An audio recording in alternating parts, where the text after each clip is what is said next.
The Wall Street protesters have all sorts of grand plans. Education should be free. Healthcare should be free. The minimum wage should be raised to $20 an hour.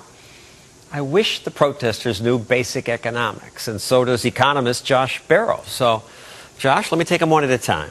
The minimum wage should be higher. It's now $7.25. It should be $20. Well, I mean, you're not going to get employers to hire people for more money than they're actually producing. Well, they'll have to. It's the law. Well, no, those jobs won't exist. The stuff won't get done. Now, you move it around on the margins, $7 to $8 doesn't look like it matters that much based on the empirical research. But you get up somewhere around 20, and yeah, you're going to drive unemployment up through the roof. College should be free.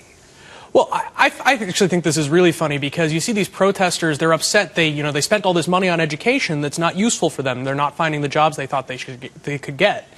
Now, if you make education free, people will be even less discretionary about what they consume in education, what they go get degrees in, and our education sector will be even more wasteful than it is today. We actually need people to think harder about what degrees they get.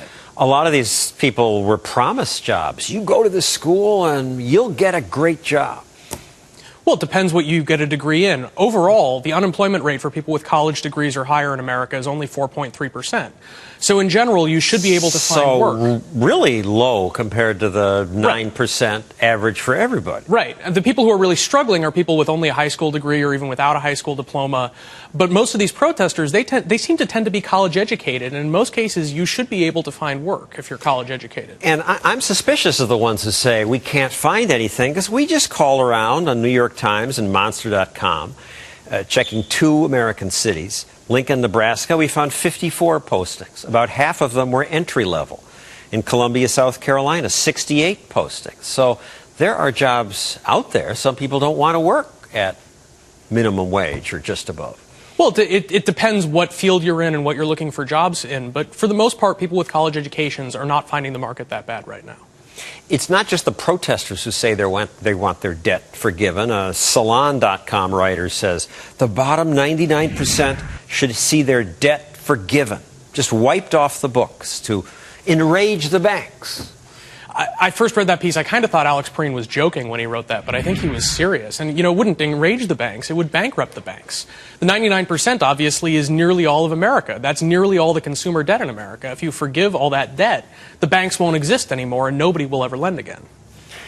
Another point, aren't people right to be upset? The median income in America has fallen over the past 10 years. I think this is actually something that is a real and legitimate complaint from the protesters. You've seen a 10% decline in the American median income over the last 4 years, and when you look over a 30 or 40-year period, income gains have been very good at the top of the distribution, have been much weaker at lower levels of the distribution. So I think, this is why we need... But wait a sec. We're always talking about the poorest fifth, and can we put this chart up? I think we have this. This shows, if you take a look at it, that even the poorest fifth, yes, it's gone down in the last 10 years, but the poorest fifth are 20% richer than they were in 1967 and still richer than they were in 94. Yeah, I think, there's been progress. Life is certainly better than it was 40 years ago, but I think people want a faster rate of progress than they've seen. And I think that's why we need... We're not entitled to progress. No, we hope for it, but to right. say... we're going to protest, we're going to have riots because we're being cheated. Well, I think they're wrong to describe it as being cheated, but I think, the economy's been terrible for 3 years. There have been a lot of government policy errors that have led to that. There were a lot of mistakes in the private sector, especially in the lead up to the collapse, that have impoverished America relative to where we could be. And I think it makes sense for people to be upset. They're asking for some of the wrong things, but I think this is a reasonable thing to complain about. Well, they definitely are asking for some of the wrong things. Let's play another clip from the protest. A couple points somebody wanted to make. We should have bases on the moon by now, on Mars by now. What happened with that? I thought we were going to space. Why don't we have a solar paneled pipe across the United States? I don't want to see the 1% making all the money. I'll let you react to that. Well, I think this reflects what's going on down on Wall Street. It's a really diverse group. A lot of these people are kind of crazy. They're not all quite so crazy as that, but I think they understand that they're upset. They don't really know what they want, and I think it's a problem for them as a movement. And I think it reflects, in part, a level of economic illiteracy, that they don't know what can be done to fix these problems. But they are right that 1% of the people do have a lot of the money. That is true, but they accumulate that money by creating wealth and by creating growth in the economy. So I think that this focus on, other people have these things and we want those, I think is counterproductive. I do think it's reasonable. But why? Some of us have a lot, and in the top 1% in terms of assets has 35% of the wealth of the country. I can see why people say, give me some.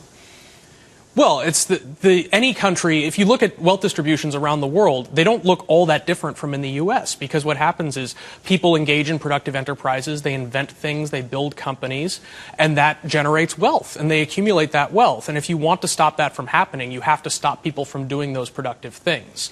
And Steve Jobs did make a phenomenal amount of money for himself, billions of dollars. But he also created a $3 billion company. That's creating wealth for everybody.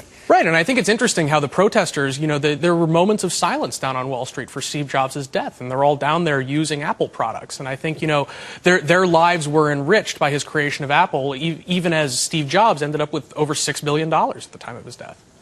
Thank you, Josh Barro of the Manhattan Institute.